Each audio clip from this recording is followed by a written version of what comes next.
Hermanos, buscamos en nuestras Biblias el Evangelio de Juan, capítulo 7. El Evangelio de Juan, capítulo 7, Juan 7.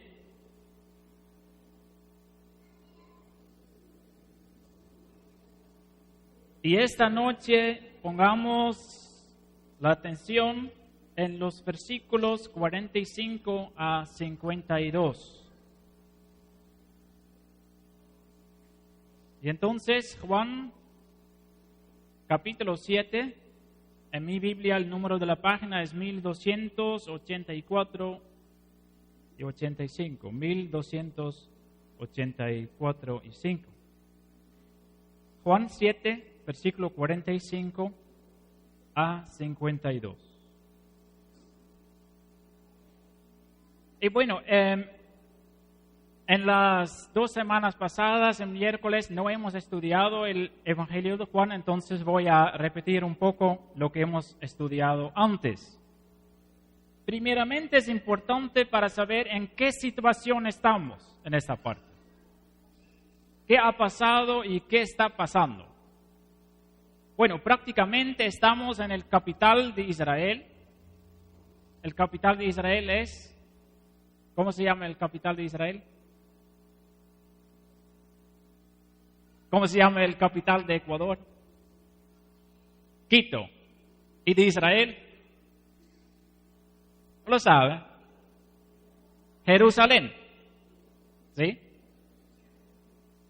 Y el lugar más importante en Jerusalén es el templo para los judíos, o era el templo para los judíos. Y en esa parte de la palabra estamos nosotros en el templo, o mejor dicho, en la plaza del templo. Y en el templo en este momento encontramos a muchas personas, una multitud grande. ¿Por qué? Es porque los judíos están celebrando una fiesta religiosa, una fiesta de 7 días. Y esta fiesta llamamos Sukkot, o en español, la fiesta de las cabañas. Una fiesta en que el pueblo de Israel está recordando a su salvación de los egipcios y su vida en el desierto de 40 años.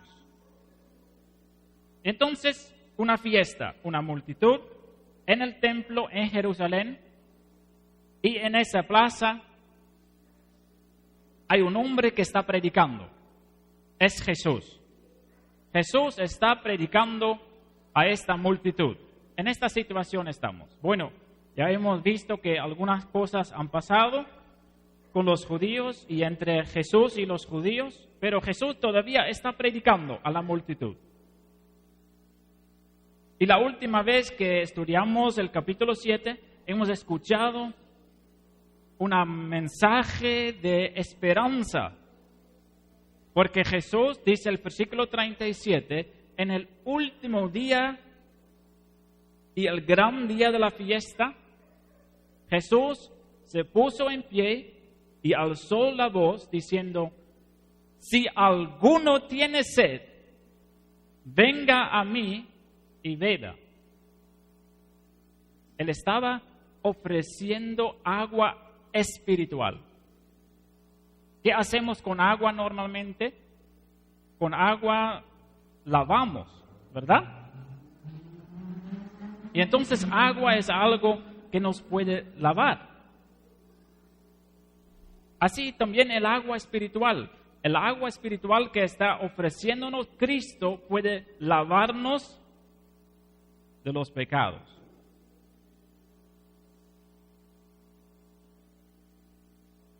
Él está ofreciendo agua espiritual que nos limpia y que nos hace también un fuente para compartir de esta agua refrescante a otros. Eso estaba predicando Cristo. Y Cristo también predicaba libremente: yo soy el Cristo, el Mesías, el Salvador prometido para el pueblo de los judíos y para todo el mundo. Y todos entonces estaban contentos con su mensaje. ¿Todos estaban contentos? No. Algunos en la multitud dijeron, sí, ese hombre realmente es un profeta. Él realmente es el Mesías prometido. Pero otros también dijeron que no. Este hombre no puede ser el Cristo. Especialmente las personas que llamamos en la Biblia escribas y fariseos. Líderes religiosos del pueblo de Israel. Los líderes de ellos. Ellos estaban muy enojados. Hemos estudiado en las partes de las semanas anteriores. Ellos estaban muy enojados. ¿Qué piensa ese hombre? Dijeron ellos. Ellos dijeron, nosotros conocemos nuestras Biblias, sabemos lo que dice la Biblia, y este hombre que está predicando en el templo, él no puede ser el Cristo. ¿Por qué no? Es porque él viene de Nazaret, de esa parte del país muy despreciado. Él no puede ser el Cristo, porque el Cristo, sabemos de la Biblia, dice ellos, tiene que venir de Belén. Bueno, todos nosotros sabemos que Cristo nació en Belén, pero parece que esos líderes de los judíos no lo saben. Piensan que Cristo creció y nació en el mismo lugar, en Nazaret. Es verdad que él creció en Nazaret, pero él nació en Belén. Y estos escribas y fariseos, esos hombres muy religiosos, con una vida muy piadosa, podemos decir, por fuera, tienen un odio tan fuerte que ya quieren matarlo. En las semanas pasadas hemos visto que varias veces dice la palabra que ellos estaban planificando para matar a Jesús. Tan fuerte era el odio de ellos.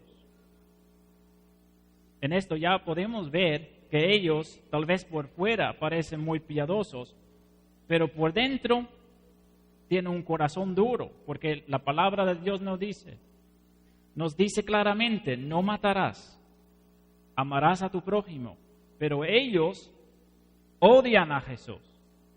Y si nosotros odiamos a alguien, no estamos bien espiritualmente. Si odiamos a alguien, no estamos bien espiritualmente.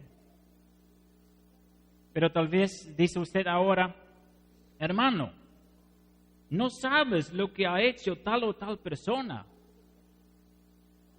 No puedo tener odio por esa situación que ha pasado o algo así.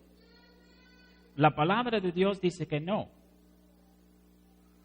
El juicio, dice la palabra, es de Dios. Y entonces la palabra nos llama para entregar nuestro odio también a Dios. ¿Sí? Y entonces varias veces ya los líderes trataron de coger preso a Jesús, pero no lo pudieron. ¿Por qué no? Es porque la palabra lo dice 2 veces en el mismo capítulo, porque no fue el tiempo todavía. Dios no lo permitió. Jesús estaba bajo una protección divina. Y esto puede ser una consolación para nosotros también. Porque esta misma protección con que Dios protegió a Jesús, esta misma protección también promete Dios a todos sus hijos. Si Dios nos protege, nadie puede hacernos daño. Si Dios no lo permite. El versículo 44 lo dice. Versículo 44. Y algunos de ellos querían prenderle, pero ninguno le echó mano. Y en el pasaje de hoy podemos ver los intentos de coger preso a Jesús y lo que pasa con los que lo tratan. Los líderes judíos,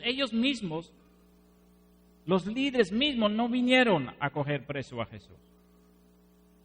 Ellos enviaron a guardias especiales para cogerles preso, guardias del templo, un equipo especial de los judíos para guardar el templo. Y esos hombres en la Biblia se llaman alguaciles. Y entonces vamos a la parte de la palabra de Dios que vamos a estudiar esta noche, que empieza en el versículo 45. ¿Y quién me puede ayudar con el versículo 45? En voz alta. Versículo 45. ¿Sí?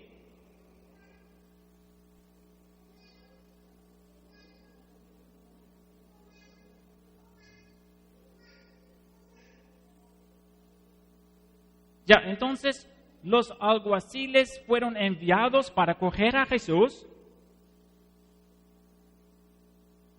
Entonces hombres fuertes fueron enviados para coger a Jesús. Una obra fácil, ¿verdad?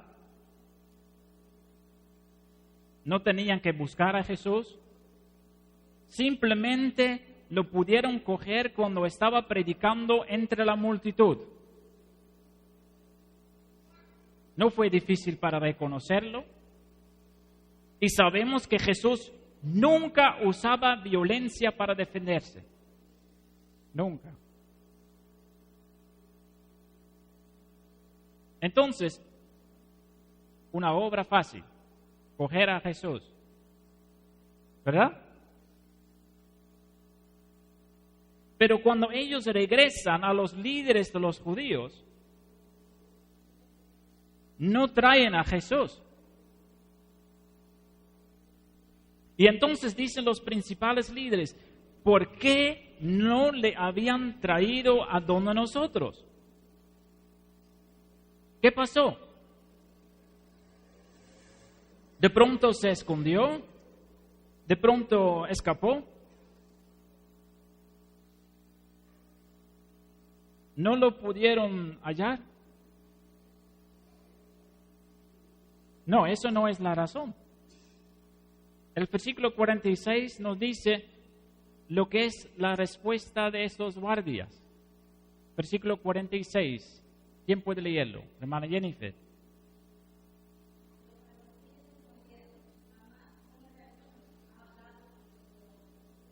Sí, entonces los guardias no responden la pregunta de los líderes religiosos. Ellos están totalmente abrumados por Jesús. Tan impresionante era su mensaje para ellos.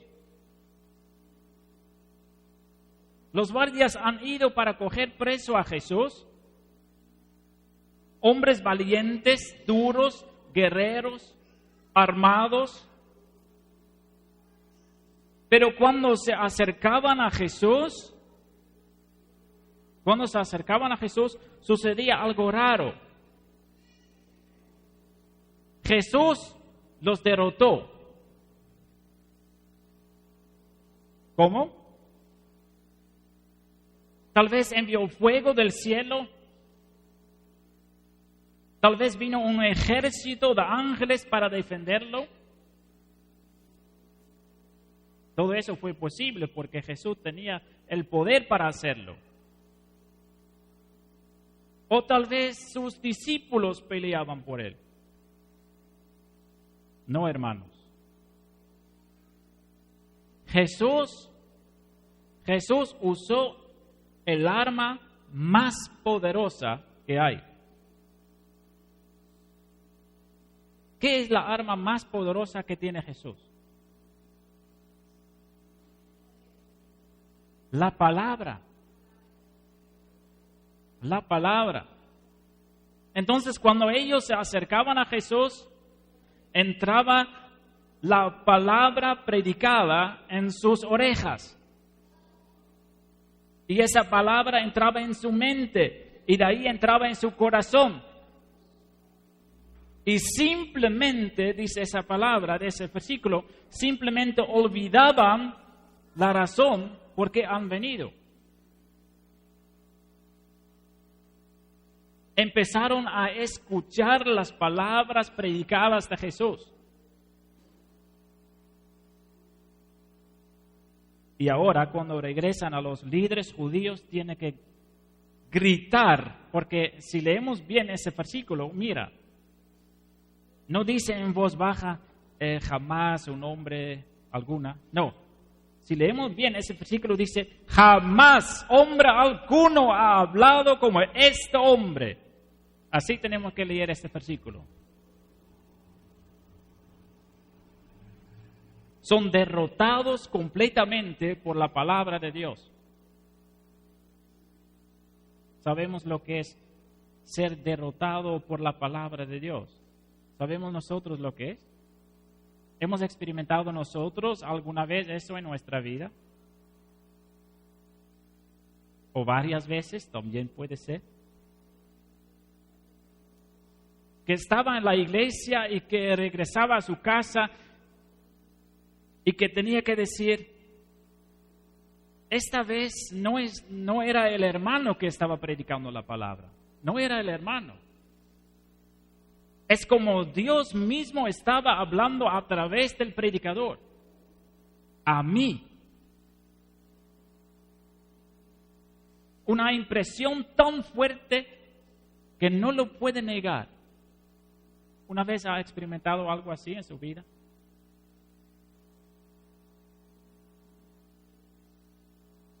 Tan impresionado por lo que oía que no puede seguir en el camino en que estaba.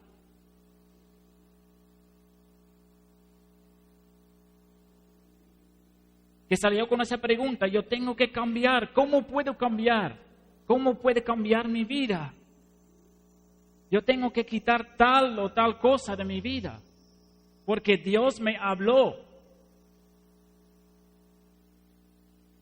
Jamás hombre alguno ha hablado como este hombre.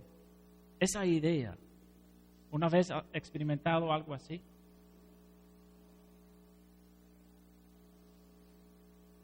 Lo que vale para uno, no vale automáticamente para otro. Eso también podemos ver en esa parte. Puede ser que una predicación causa un cambio fuerte en la vida de alguien, mientras otra persona que está escuchando la misma predicación no cambia para nada. Lo que vale para uno no vale automáticamente para otro. Los fariseos, los líderes religiosos que probablemente han escuchado el mismo mensaje, no están impresionados. Para nada. Mira lo que dice el versículo 47. ¿Quién puede leer el versículo 47? Hermano.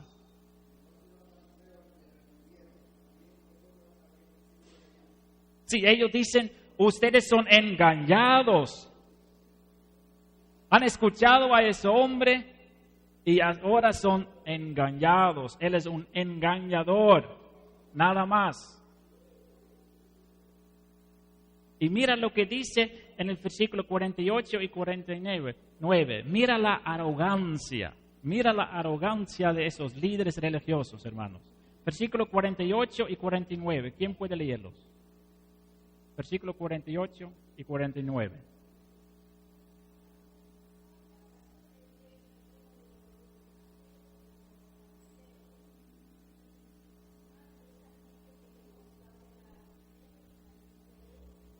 Ya, gracias. Mira lo que dicen esos líderes religiosos. Mira, ellos dicen, ustedes, guardias del templo, ustedes son estúpidos. Ustedes no saben nada de la palabra, dice ellos. Y ellos dicen, mira nosotros, fariseos y escribas, nosotros sabemos mucho de la Biblia. Nosotros sabemos toda la Escritura. Y nosotros no creemos en este engañador, en este Jesús que dice que Él es el Salvador, que Él es el Hijo de Dios.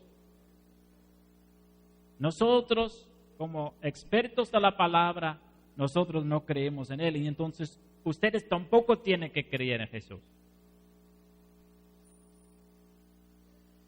Ellos dicen que esos guardias solo creen en Jesús por su ignorancia. Ellos dicen prácticamente, ustedes creen en este Jesús porque ustedes no son tan inteligentes como nosotros. Eso están diciendo prácticamente. Y dicen, además, en el versículo 49, y la gente, esta multitud, ellos tampoco conocen la palabra, no saben de la ley. Ellos no conocen sus Biblias. En cambio, nosotros, como líderes religiosos, nosotros conocemos la palabra, sabemos todo. Y por eso sabemos y estamos seguros que Jesús es un engañador. Eso dice ellos. Estos son los pastores de las iglesias judías.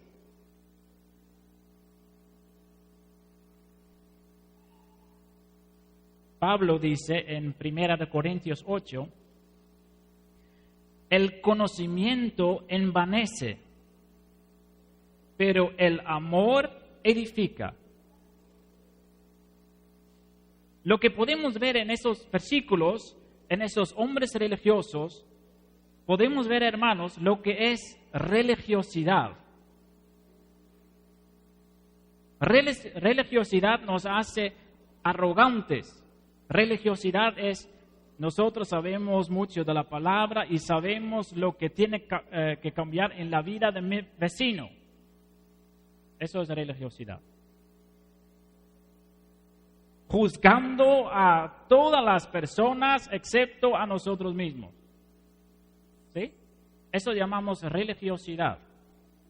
Conocimiento sin amor.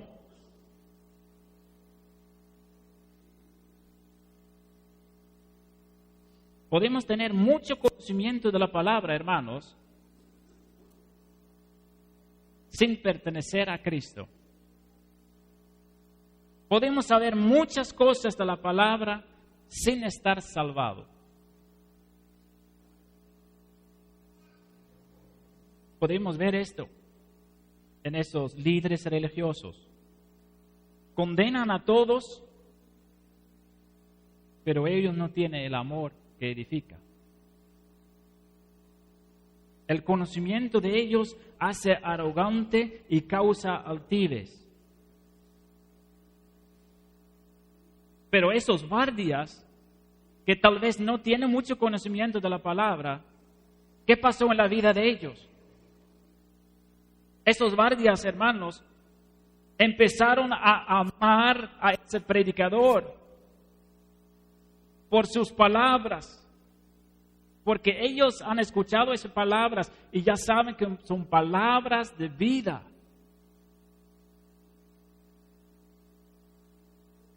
Pero los líderes lo odiaban. Excepto uno.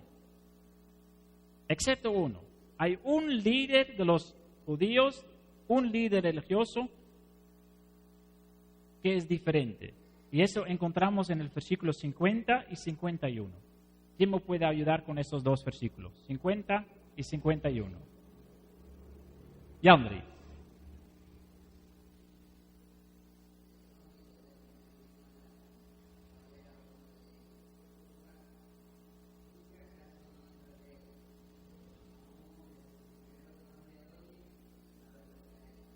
Ya, gracias. Y entonces, entre estos líderes religiosos hay un hombre que se llama Nicodemo. Y Nicodemo conocemos porque su historia hemos escuchado y estudiado en Juan capítulo 3. Porque Nicodemo una vez visitaba a Jesús en la noche para hablar sobre sus enseñanzas.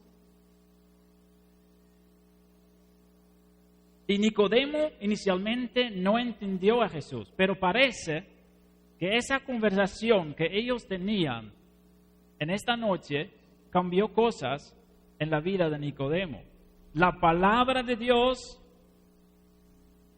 como hemos visto ya, la palabra de Dios entró también en el corazón de Nicodemo. Y entonces Nicodemo puede ver en sus compañeros ese odio y él empieza a dudar. Él dice, creo que no estamos haciendo las cosas de la manera correcta. Eso es lo que él dice prácticamente.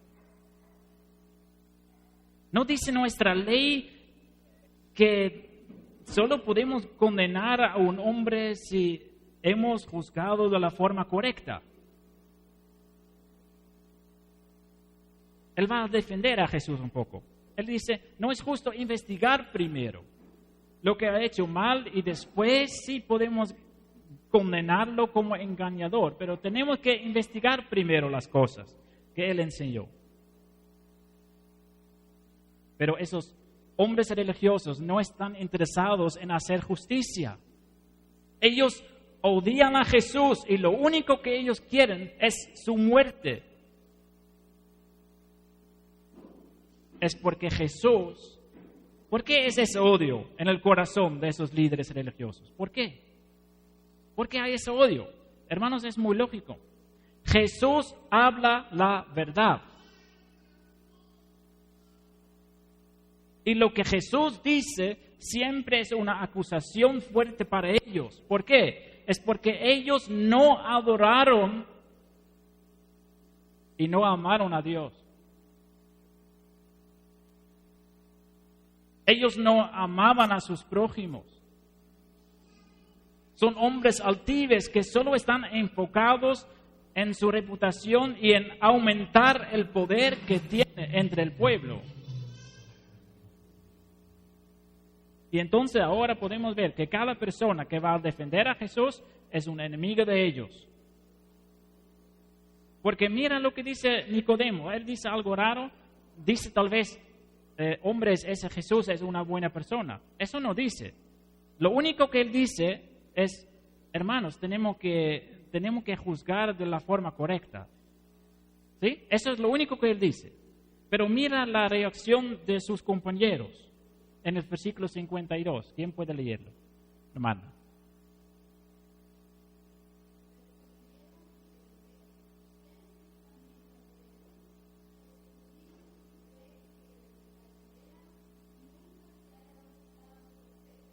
Sí, gracias. Entonces, ¿qué dice ellos?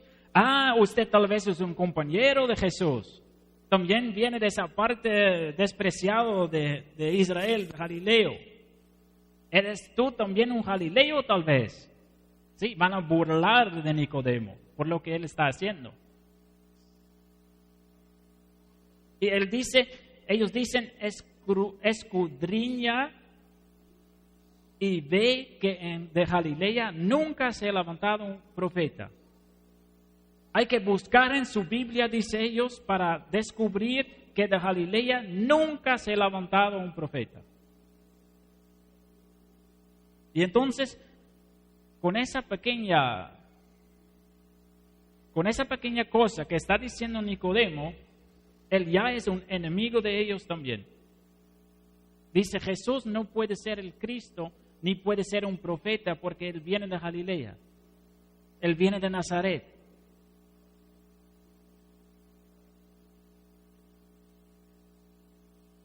Y entonces, así termina esa conversación entre los líderes religiosos y esos guardias. Hay algunas conclusiones que podemos sacar de esa parte. Primera, esto. Hermanos, el poder de la palabra es algo muy fuerte.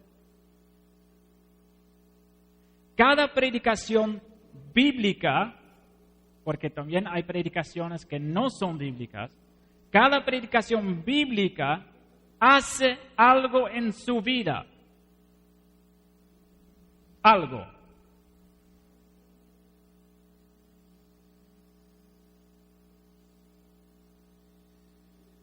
Aún la palabra predicada puede cambiarle totalmente.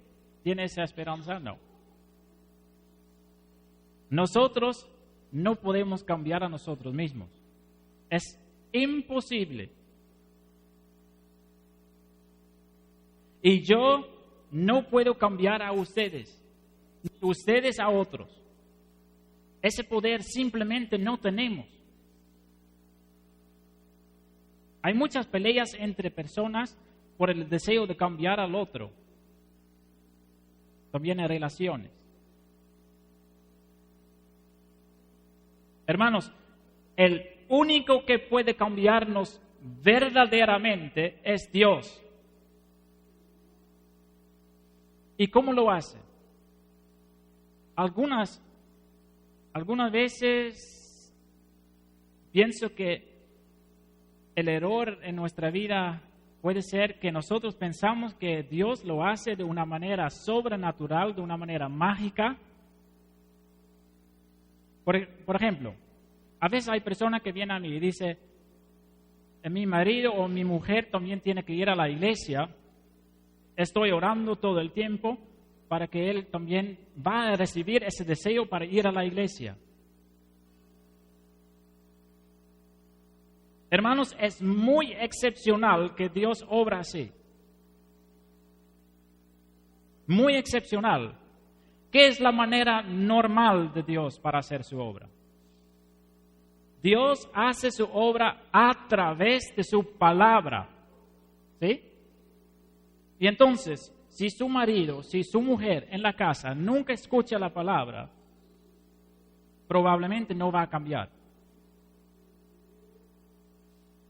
¿Me entiende? La manera normal como Dios cambia a una persona es a través de la palabra. Él usa la palabra para entrar en nuestra vida. ¿Sí? En Romanos 10 lo puede leer. La fe es por el oír y el oír por la palabra de Dios. Entonces, ¿cómo podemos recibir la fe? ¿Cómo podemos recibir el deseo para ir a la iglesia? Por escuchar la palabra de Dios. Si no escuchamos la palabra, probablemente no vamos a tener el deseo para ir a la iglesia.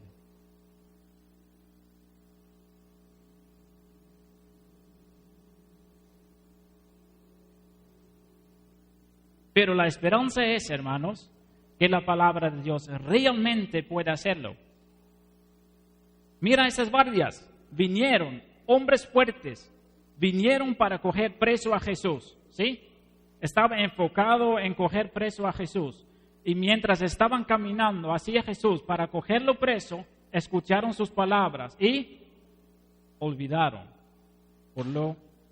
por qué vinieron a Jesús. Y empezaron a escuchar sus palabras maravillosas. Dios lo puede hacer. No solo ahí, en ese plazo del templo. Él lo puede hacer también ahora, aquí en la iglesia. ¿Por qué? Porque estamos estudiando las mismas palabras. ¿Sí? Tenga la confianza en la palabra, hermanos. Dios hace su obra normalmente a través de su palabra. Hay que recordar eso, para no esperar cosas que Dios muy de repente hace. Porque Dios a veces sí, muy de repente cambia a una persona sin oír la palabra, pero muy de repente. En general usa la palabra. Y la otra conclusión que podemos sacar de esa parte es eso. La palabra causa enemistad. Hay a veces personas que dicen, ahora soy cristiano y en mi vida, muchos problemas empezaron. Ese amigo ya no me quiere. Ese familiar todo el día está quejando que no participo en las cosas que antes estuvo. Hermanos, eso es normal. Es muy normal. Porque la palabra causa enemistad. ¿Sí? Normal. Podemos ver en esa parte también. Entonces, al momento que nosotros queremos obedecer a Dios por amor, ¿qué va a pasar? Vamos a perder amigos. Normal. Es parte del proceso. Porque sus amigos no van a gustar si usted va a actuar diferente que ellos. Es lógico. Y sus amigos no van a gustar si usted va a hablar sobre Jesús, si ellos no están interesados en estas cosas. Es normal. Mira la vida de estos guardias. ¿Qué recibieron al momento que estaban dando este testimonio hermoso sobre la predicación de Jesús? Burlados. ¿Y qué pasó con Nicodemo? Lo mismo. Y entonces tenemos que esperar las mismas cosas en nuestra vida al momento que empezamos a seguir a Jesús. Es normal. Ahora, hermanos, vamos a terminar. Vamos una vez más a este testimonio hermoso de esos guardias. ¿Qué dijeron ellos? Jamás hombre alguno ha hablado como este hombre. Este hombre es tan especial. Este mensaje que estaba predicando es tan especial. ¿Es así también para ustedes? ¿Es así también para ustedes al momento que está leyendo la palabra que tiene que decir, jamás hombre alguno ha hablado como mi Biblia? Que esto, hermanos, sea un grito de corazón de cada uno de nosotros. Amén.